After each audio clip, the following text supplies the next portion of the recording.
السلام علیکم ورحمۃ اللہ وبرکاتہ. آپ کا پروگرام صحت اور سلامتی، جس میں ہم لوگ آج کل جذبات کی صحت کے متعلق بات کر رہے ہیں، اسی کو لے کر آگے چلیں گے. آج ہمارا سیکنڈ پروگرام ہے اس ریلیشن میں، اور وہ ہے غم پر.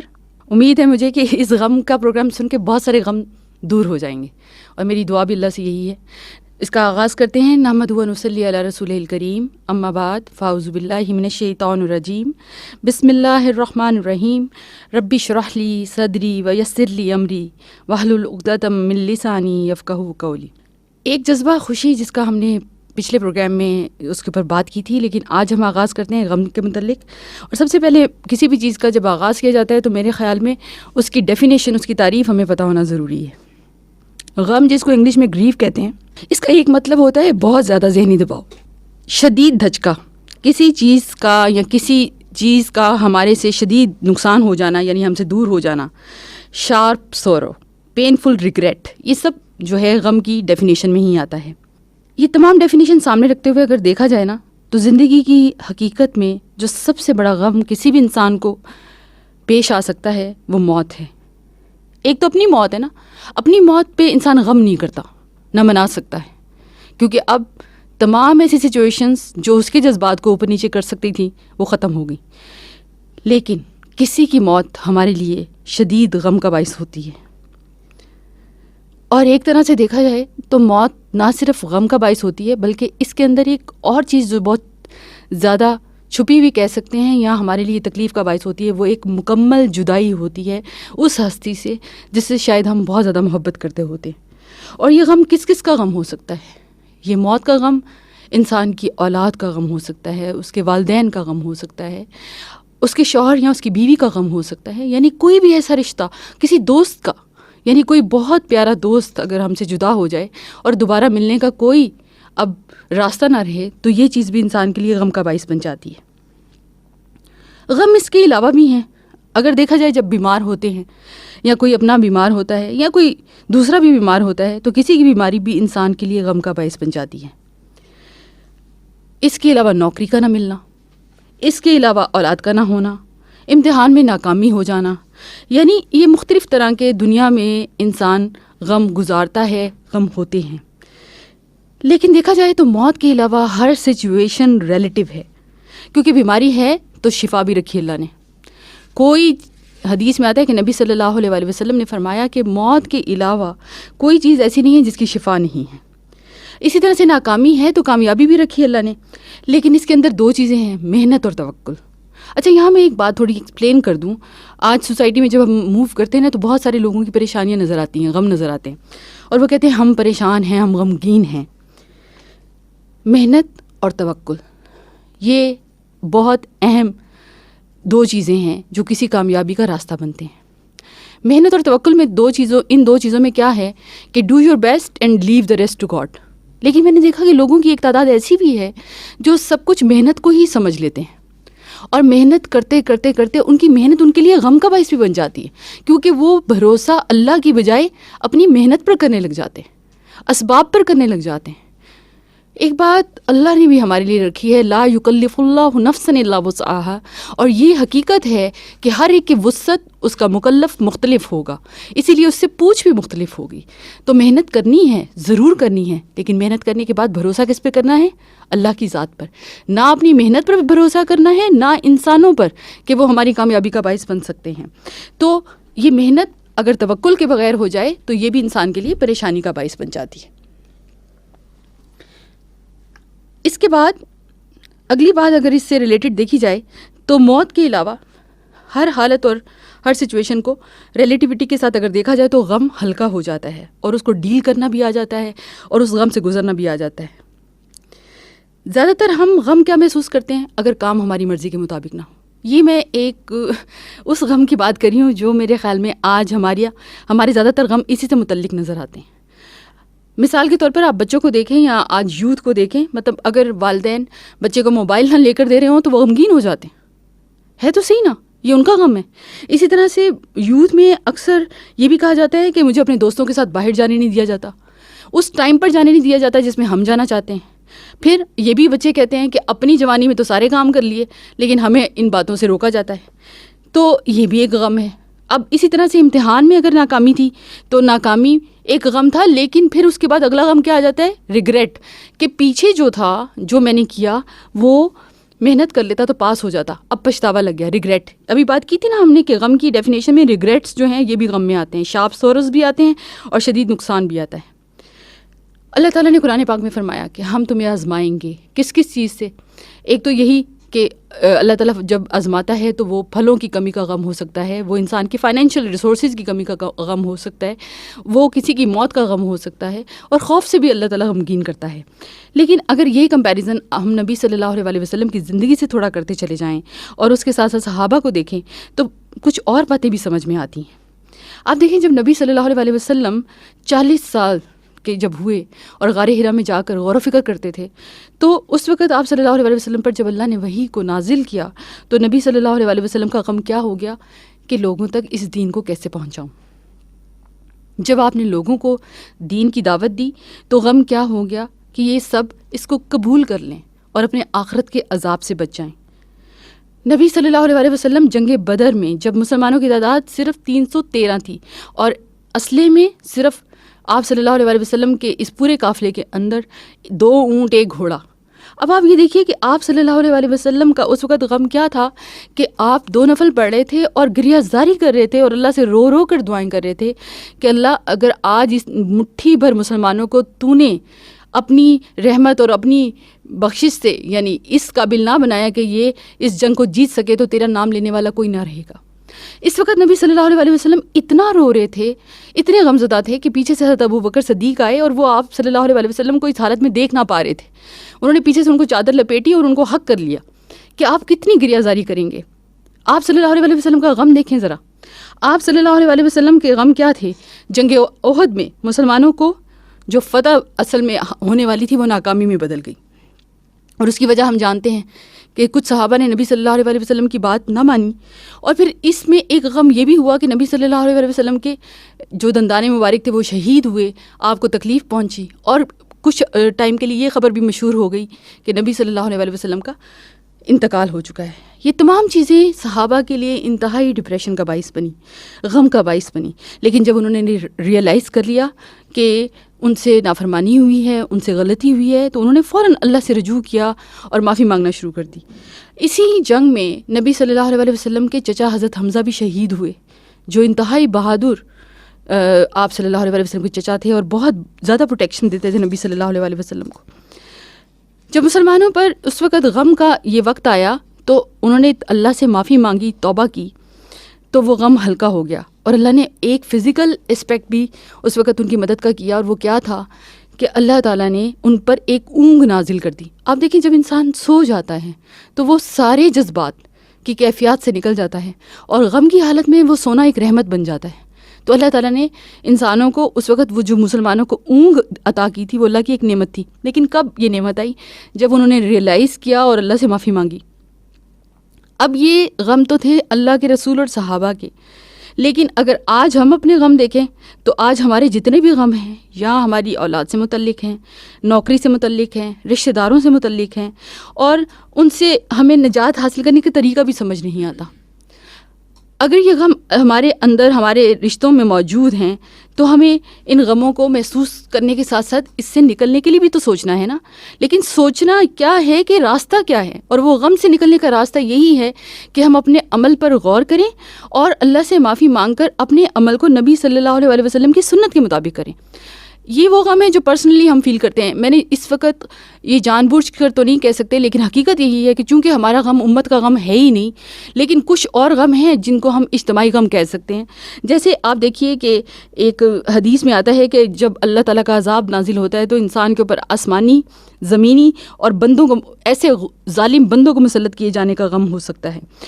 اگر آپ آسمانی دیکھیں تو بارشوں کا زیادہ ہونا اور سیلاب کا آ جانا، زمینی دیکھیں تو زلزلوں کا آنا۔ 2005 کا زلزلہ کیا تھا؟ غم تھا نا۔ اور پھر اس کے بعد آپ دیکھیے کہ ابھی جو ریسنٹلی ہم گزرے ہیں، پشاور کا سانیہ، یہ جو بچے ہم سے گئے ہیں، کیا یہ غم تھا نا؟ یہ ہم سب کا غم تھا نا۔ کوئی آنکھ ایسی نہیں تھی جو اشک بار نہیں ہوئی۔ لیکن اسی طرح سے ہمارے آج غم دیکھیں، یہ داعش کے غم، دہشت گردوں کے غم، بام بلاسٹ کے غم، مسلمانوں کو مارنے کے غم، یہ غم سارے کے سارے ایک پر ایک پر دوسرا اور دوسرے پر تیسرا آتا چلا جا رہا ہے، لیکن کیا اللہ اوپر صرف غم دینے کے لیے بیٹھا ہوا ہے؟ اللہ کا تو یہ طریقہ اور سنت نہیں ہے نا کہ وہ غم دیتا ہے۔ احد ابھی ہوئی ہے اور ابھی انہوں نے نافرمانی کی ہے، لیکن جنگ سے جو ہی نکلے ہیں ریئلائزیشن ہوئی اور اللہ نے ان کو سکون دینا شروع کر دیا۔ کیا اللہ ہمارے ساتھ یہ معاملہ نہیں کرے گا؟ ہم تو نبی صلی اللہ علیہ وسلم کے امت ہی ہیں، لیکن امت کا بھی تو غم پالنا پڑے گا نا۔ یہ سارے غم ایک طرف رہ جاتے ہیں جس وقت انسان آخرت کے غم کو پال لیتا ہے، اور یہ حقیقت ہے کہ جس وقت مجھے اپنی آخرت کی فکر ہوگی، ہو ہی نہیں سکتا کہ مجھے اپنے شوہر، اپنے بچوں، اپنی فیملی، اپنے سے ریلیٹڈ لوگ، میں تو یہ کہوں گی کہ پوری دنیا کے انسانوں کا غم ہو جاتا ہے، کیونکہ یہ دنیا، یہاں کی زندگی ٹیمپریریلی ہے، بالکل فانی ہے۔ وہ زندگی جو ہمیشہ قائم رہے گی وہ آنے والی ہے، اور اس زندگی سے ہم دوبارہ موت کی طرف نہیں جا پائیں گے، ہمیں ہمیشہ زندہ رہنا ہے۔ تو پھر یہ دیکھنا ہوگا کہ ہم اپنے ان غموں کو کیا مناتے ہی چلے جائیں یا ان غموں سے چھٹکارا حاصل کرنے کی کوشش کریں۔ منانے کی بات بعد میں کروں گی، کیونکہ بینگ اے امت ہم اس وقت صرف سیلیبریشنز کے چکر میں ہی ہیں، اور غم سے نکلنے کا راستہ صرف ایک ہے، اور وہ ہے توبہ کا راستہ۔ اور توبہ کی ڈیفینیشن کیا ہے؟ گناہ کو چھوڑ دینا، ٹھیک؟ یعنی جو بھی گناہ کر رہے ہیں، اپنے اپنے ذہن میں یہ میرا پروگرام سنتے وقت ہم میں سے ہر ایک نے اپنے گناہ کے بارے میں سوچنا ہے۔ ایک بہت بڑا پرابلم کیا ہے ہمارا ایز اے امت بھی، کہ ہم دوسروں کے گناہ دیکھنا شروع کر دیتے ہیں۔ فلاں یہ گناہ کرتا ہے، اس وجہ سے یہ ہوا، وہ فلاں یہ گناہ کرتا ہے، حکومت یہ کریے تو یہ ہوا ہے، حکومت یہ کریے تو یہ۔ حکومت بھی تو ہمارے اندر ہی سے ہے۔ آج اگر میں خود اپنی اصلاح کر کے اپنے بیٹے کی اصلاح کروں تو کل میرا بیٹا جب ایک مسلمان مومن صدر بنتا ہے تو کیسے ہوگا کہ حکومت ویسی ہو جیسے ہم نہ ہوں؟ تو غم سے نکلنے کا راستہ گناہ کو چھوڑ دینا، گناہ پر شرمندہ ہونا اور کبھی نہ کرنے کا ارادہ کر لینا۔ انسانوں کے حق میں اگر کوئی گناہ ہوا ہے یا کسی کو ہم نے تکلیف دی ہے تو اس پہ کیا کرنا ہے؟ ان کا حق لوٹا دینا ہے۔ اس کے علاوہ ایک بات یہاں میں کرتی چلی جاؤں کہ کچھ انسان کے غم ایسے بھی ہوتے ہیں جو بہت زیادہ نبی صلی اللہ علیہ وسلم کی چونکہ پرسنالٹی ہماری پوری سائیکو تھراپی کر دیتی ہے۔ نبی صلی اللہ علیہ وسلم نے فرمایا، جس حدیث کا میں نے پچھلا ایک حصہ بتایا تھا، آج اس کا سیکنڈ پارٹ ہے، کہ جس وقت انسان گناہ کرتا ہے تو گناہ کیا کرتا ہے؟ اس کے دل میں کھٹکا پیدا کرتا ہے، اور یہ چھوٹے چھوٹے کھٹکے ریگریٹس ہی تو بنتے ہیں، اور یہ ریگریٹس ہی تو اصل میں غم ہے، ٹھیک ہے؟ تو کیا ہوتا ہے کہ جب ہم کوئی گناہ بار بار کرتے چلے جاتے ہیں تو وہ ہمارے دل پر زنگ تو لگے گا ہی، کالا دھبا تو بنے گا ہی، لیکن جو سائیکولوجیکلی اور ایموشنلی ہمارے جذبات ہیں اس کو بھی وہ کیا کرے گا؟ اریٹیٹ کرتا رہے گا، اور اریٹیشنز کیا ہوتی ہیں؟ وہی اصل میں ڈپریشنز اور غم بنتے ہیں۔ اب یہ تو ساری بات ہو گئی کہ توبہ کرنا، اس پر معافی مانگ لینا، گناہ کو چھوڑ دینا اور نہ کرنے کا ارادہ کرنا۔ اس کی ایک بہت زبردست ٹپ بتاؤں، اگر آپ یہ چاہتے ہیں کہ آپ گناہوں سے مکمل طور پر بچیں تو آپ یہ کوشش شروع کر دیں کہ دوسرے لوگ بھی گناہوں سے بچنا شروع کر دیں۔ آپ یہ میسج جب دوسرے تک پہنچاتے ہیں، اللہ تعالیٰ آپ کو اسٹرینتھ دینا شروع کر دیتا ہے، اور یہ بہت آسان ہو جاتا ہے کہ کئی دفعہ خود انسان گناہ سے اس لیے بھی بچ جاتا ہے کہ میں نے تو دوسرے کو منع کیا، تو یہ چیز بھی انسان کو مضبوط کرتی چلی جاتی ہے۔ اب غم کی بات اور پھر غم کے اظہار کی بات نہ ہو، یہ بات میں ضرور کرنا چاہوں گی، اور اس کے اندر دیکھا جائے تو اصلاح کے بہت سارے پہلو چھپے ہوئے ہیں۔ اگر غم آ جائے تو ہم غم کو بھی منانے لگ جاتے ہیں۔ مثلا موت، میں نے کہا ایک حقیقی غم ہے، جب کسی کی بھی موت ہوتی ہے انسان غمزدہ ہوتا ہے، لیکن جب موت واقع ہوتی ہے اور ایک غم آتا ہے تو اس کو 40 دن تک مناتے رہنا چاہیے۔ امپورٹنٹ بات ہے، ریجیکٹ نہیں کرنی۔ اور یہ بھی میں بتا دوں کہ جتنی تحقیق کریں اللہ کے نبی صلی اللہ علیہ وسلم کی زندگی پر، اگر آپ کو یہ نظر آ جائے تو آپ یہاں پر لا کر ہمیں دکھا دیجئے کہ اللہ کے نبی صلی اللہ علیہ وسلم نے کب 40 دن کا غم منایا، کب انہوں نے کناتیں لگائیں اور کرسیاں رکھیں اور 40 دن تک وہ جو رونا دھونا تھا کرتے رہے۔ حضرت حمزہ شہید ہوتے ہیں اور نبی صلی اللہ علیہ وسلم انتہائی غمگین ہیں، لیکن حضرت عائشہ رضی اللہ عنہ سے کہتے ہیں کہ آج کھانا ایسا پکاؤ، وہ شوربے میں روٹی بھگو کر، کہ ان کے دلوں کو ڈھارس ملے۔ یعنی آپ صلی اللہ علیہ وسلم خود بھی غمگین ہیں، لیکن اس وقت بھی دوسروں کے ساتھ شیئرنگ کر رہے ہیں۔ نبی صلی اللہ علیہ وسلم کی ساری اولاد، یعنی جس میں صرف حضرت فاطمہ کے سوا، آپ کی اولاد میں حضرت فاطمہ، رقیہ، ام کلثوم، حضرت زینب، اور اس کے علاوہ آپ کے جو بیٹے تھے حضرت ابراہیم، قاسم اور عبداللہ، یہ سارے حضرت فاطمہ کے سوا آپ کے سامنے فوت ہوئے، لیکن نبی صلی اللہ علیہ وسلم نے کس کا غم 40 دن منایا؟ میرے نبی کے پاس تو جہاد اور تبلیغ سے ٹائم نہیں ملتا تھا. رات کو تہجد کی باتیں اور قرآن کی تلاوت اور پاؤں کا سوج جانا اور امت کی مغفرت. کیا نبی صلی اللہ علیہ وسلم اتنے دن غم مناتے؟ کیوں نہیں منائے؟ وجہ کیا تھی؟ منا سکتے تھے. آپ تو ہماری طرح ویسے بھی اتنے سیلیبریشنز نہیں کرتے تھے، فنکشنز نہیں ہوتے تھے. کیوں نہیں منائے؟ کیونکہ غم مناتے رہنے سے بھی انسان کا وقت ضائع ہوتا ہے، اور وقت ضائع کرنا مسلمان کا یہ اس کا شعار ہی نہیں ہونا چاہیے، کیونکہ اس سے اللہ تعالیٰ نے وقت کے بارے میں پوچھنا ہے. اور وقت میں بھی بیسٹ ٹائم جوانی کا کہاں گزارا. اس لیے یہ جو بات ہے کہ غم کو منانا، اور اس میں بھی طے کر لیجئے کہ نبی صلی اللہ علیہ وسلم نے کیا کیا اور ہم نے کیا کرنا ہے. آپ دیکھیں نبی صلی اللہ علیہ وسلم کی زندگی جو تھی اپنی بیویوں کے ساتھ، حالانکہ شوہر اور جو بیوی کا رشتہ ہے ہمارا، اس میں اللہ تعالیٰ کے نبی نے منع فرمایا کہ اس رشتے کے بارے میں تعلقات کو یعنی بیان مت کرو.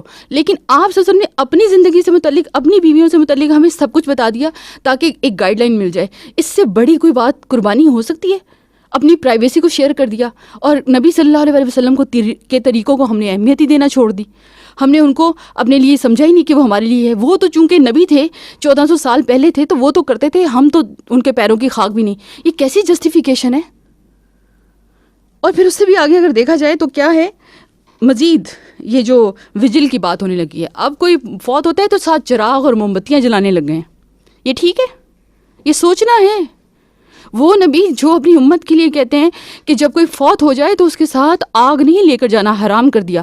آج مرنے والوں پر موم بتیاں جلا کر، 1 منٹ کی خاموشی کھڑے رہ کر، غم منانے کے کیا کیا خوشیاں تو پہلے ہی ہم کسی اور طریقے میں منا رہے تھے. اس پہ تو ہماری ریزیمبلنس کیا، ہماری تو حقیقت ہی کچھ اور نظر آتی ہے. کوئی ڈفرینشیٹ ہی نہیں کر سکتا کہ ہم انڈیا سے ہیں یا پاکستان سے ہیں. لیکن غم منانے کے بارے میں کیا بات ہو گئی؟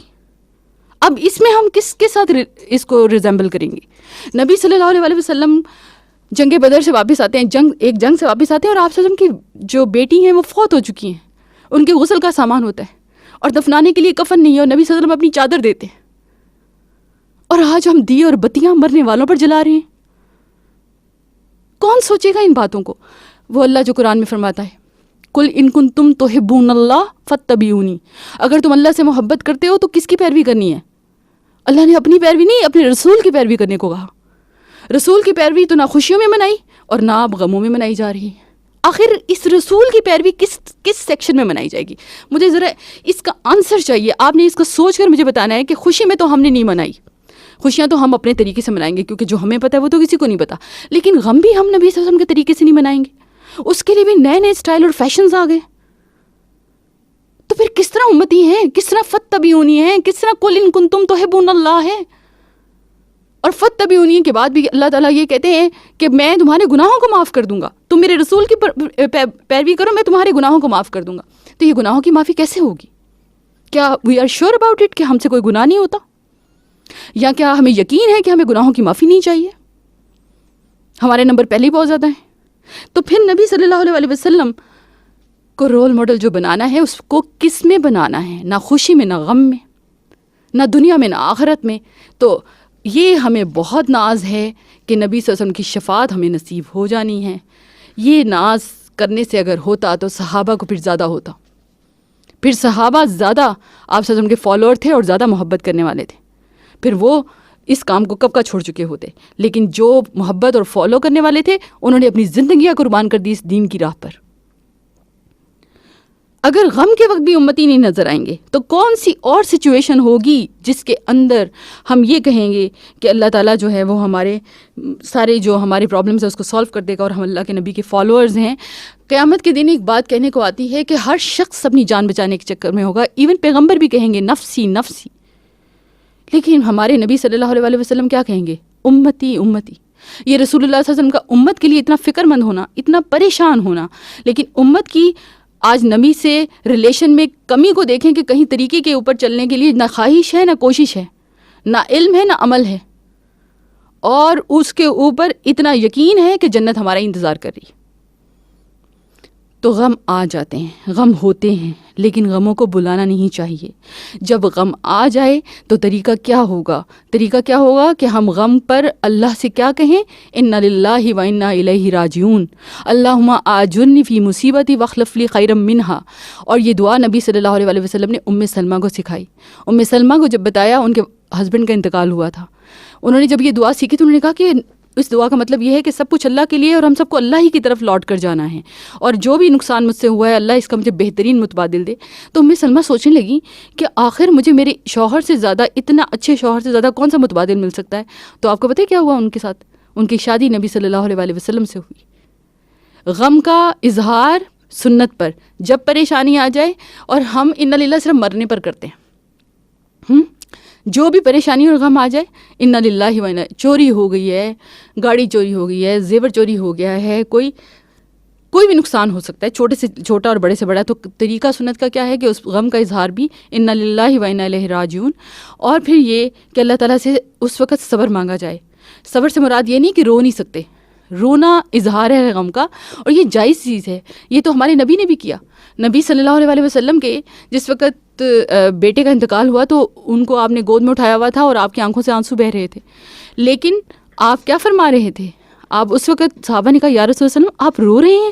تو آپ نے فرمایا ہاں, آنکھیں آنسو بہائیں گی, دل غمگین ہوگا, لیکن زبان سے کوئی ایسا لفظ نہیں نکلے گا جو میرے رب کو ناراض کرے.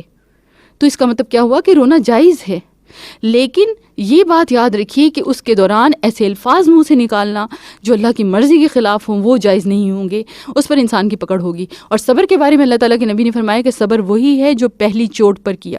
یعنی پہلے یہ سارا کچھ بول بلا کے بعد میں ہم نے کہا کہ ہم صبر کر لیں گے, تو یہ صبر نہیں ہے, کیونکہ آٹومیٹیکلی اللہ تعالیٰ نے ایک پروسیس رکھا ہوا ہے, کچھ عرصے کے بعد غم ہلکا ہوتا چلا جاتا ہے. اسی طرح سے آپ سورہ انعام کی آیت نمبر 65 میں جہاں اللہ تعالیٰ نے فرمایا, اور یہ بات میں اس لیے کرنا ضروری سمجھوں گی کہ سارا ریلیشن شپ جو ہے انسان کے گناہوں کا اور عذابوں کا اس کے ساتھ متعلق ہے. قل هو القادر علی ان یبعث علیکم عذابا من فوقکم او من تحت ارجلکم او یلبسکم شیئا ویذیق بعدکم باس بعض انظر کیف نصرف الآیات لعلہم یفقہون. یعنی اللہ ہر چیز پر قدرت رکھتا ہے, اور وہ جب تم پر عذاب بھیجے گا تو وہ تمہارے اوپر سے, یعنی بارشوں کی صورت میں ہو سکتا ہے, آسمانی بجلی کی صورت میں, یا تمہارے قدموں کے نیچے سے, اور یا پھر یہ کہ تمہیں گروہوں میں تقسیم کر دے گا.